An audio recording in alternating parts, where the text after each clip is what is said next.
Assalamualaikum warahmatullahi wabarakatuh. Perkenalkan, nama saya Faisal Istri Anjani dengan nik belakang 148. Di sini saya akan membuktikan teorema 8.23, 8.24, dan 8.25 serta akibat 8.6 dan definisi 8.13. Yang pertama saya akan membuktikan teorema 8.23, di mana teorema 8.23 itu berbunyi, jika sebuah bidang memotong dua bidang sejajar, maka bidang itu memotong keduanya dalam dua garis sejajar. Selanjutnya, untuk diketahui bidang E sejajar bidang F, bidang G memotong E dan F menurut garis L dan garis K. Selanjutnya kita disuruh membuktikan L sejajar K. Untuk buktinya sendiri itu dari foto itu dapat dilihat bahwa garis L dan K terletak dalam bidang yang sama, yaitu bidang G. Keduanya tidak berpotongan karena E dan F tidak berpotongan. Jadi L dan K sejajar menurut definisi garis-garis sejajar, di mana definisi garis-garis sejajar itu yaitu dua garis disebut sejajar jika dan hanya jika kedua garis tersebut sebidang dan tidak berpotongan. Jadi teorema 8.23 terbukti.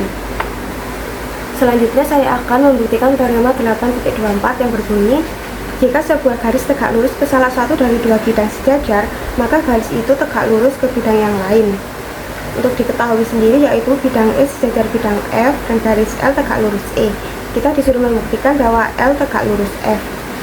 Untuk buktinya sendiri yaitu yang pertama, bidang E sejajar bidang F dan garis L tegak lurus E. Ini sudah diketahui di awal. Dan yang kedua, ambil titik A pada bidang F yang tidak terletak pada garis L. Ini dari konstruksi geometri. Yang ketiga, melalui garis L dan titik A dapat dibuat tepat satu bidang G. Ini dari teorema 2.3, yaitu melalui sebuah garis dan sebuah titik di luar garis tersebut dapat dibuat tepat satu bidang. Selanjutnya yang keempat, bidang G memotong bidang E dan F di garis-garis L dan K, di mana J tegak lurus K. Ini dari teorema 8.23 yang baru saja saya buktikan, yang berbunyi, jika sebuah bidang memotong dua bidang sejajar, maka bidang itu memotong keduanya dalam dua garis sejajar. Selanjutnya, garis L tegak lurus J. Ini dari definisi garis tegak lurus bidang, di mana L tegak lurus E dan J anggota E. Selanjutnya yang keenam, garis L tegak lurus K. Ini dari jika garis tegak lurus pada dua garis sejajar, maka garis itu tegak lurus dengan yang lain. Untuk yang ketujuh, ambil titik B tidak sama dengan A pada bidang F yang tidak terletak pada garis L. Ini konstruksi geometri. Yang kedelapan, melalui garis L dan titik B dapat dibuat tepat satu bidang H. Ini dari teorema 2.3, caranya sama seperti yang pernyataan nomor 3.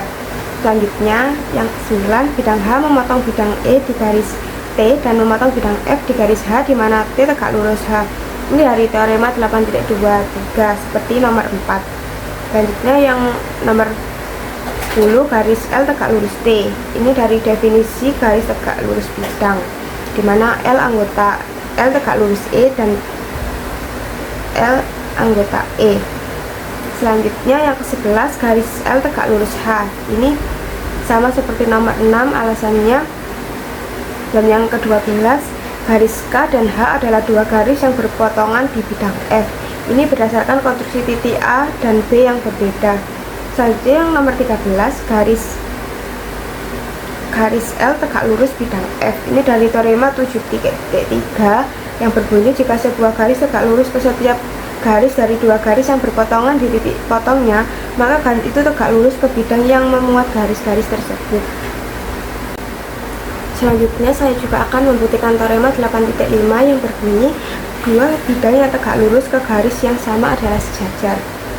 Untuk diketahuinya sendiri yaitu bidang P tegak lurus garis M di titik A, bidang H tegak lurus garis M di titik B. Bidang P dan H adalah dua bidang yang berbeda. Kita disuruh membuktikan bahwa bidang P tegak lurus bidang H. Di sini saya membuktikannya menggunakan kontradiksi, yaitu mengandaikan jika bidang P tidak sejajar bidang H. Untuk yang pertama, andaikan bidang P tidak sejajar bidang H. Ini metode pengandaian kontradiksi. Yang kedua, bidang P dan bidang H berpotongan pada sebuah garis, yaitu garis S. Ini dari jika dua bidang tidak sejajar, maka mereka berpotongan pada satu garis. Yang ketiga, pilih titik J pada garis S. Ini dari konstruksi geometri. Yang keempat, tarik garis AC di bidang P dan garis BC di bidang H. Ini konstruksi garis melalui dua titik. Yang kelima, garis M tegak lurus AC dan garis M tegak lurus BC. Ini dari definisi garis tegak lurus bidang, yaitu garis yang tegak lurus bidang akan tegak lurus dengan semua garis di bidang itu yang melalui titik potongnya.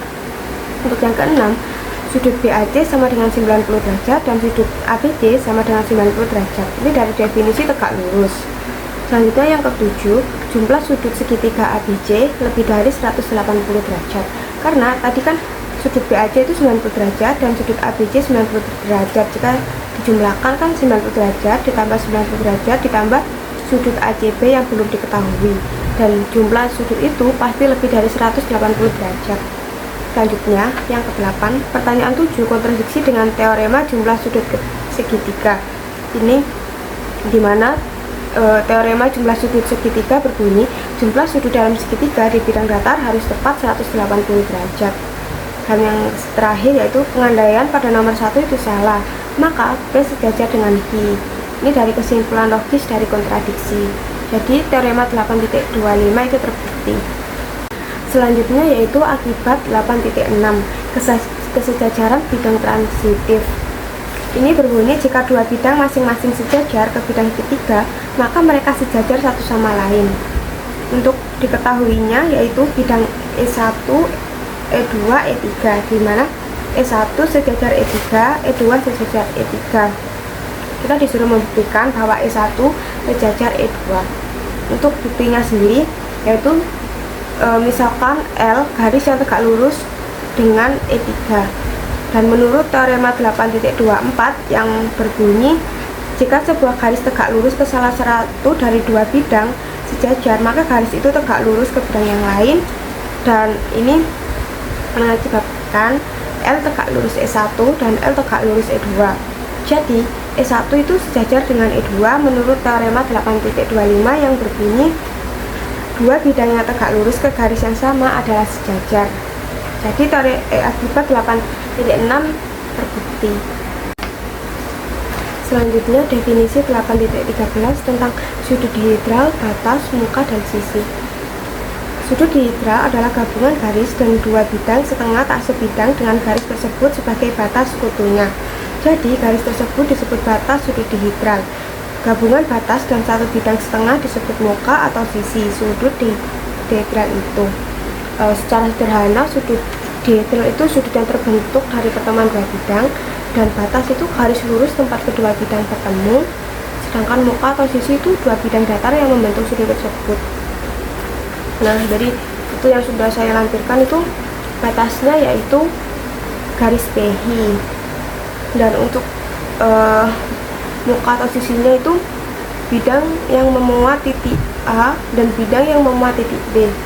Selanjutnya, jika garis PI itu batas dan A dan B titik-titik pada sisi berbeda, sudut dihedralnya dinamai sudut dihedral antara bidang A garis P dan bidang B, atau sudut dihedral antara bidang B garis PI dan bidang B. Sekian video yang dapat saya sampaikan, kurang lebihnya saya mohon maaf sebesar-besarnya. Wassalamualaikum warahmatullahi wabarakatuh.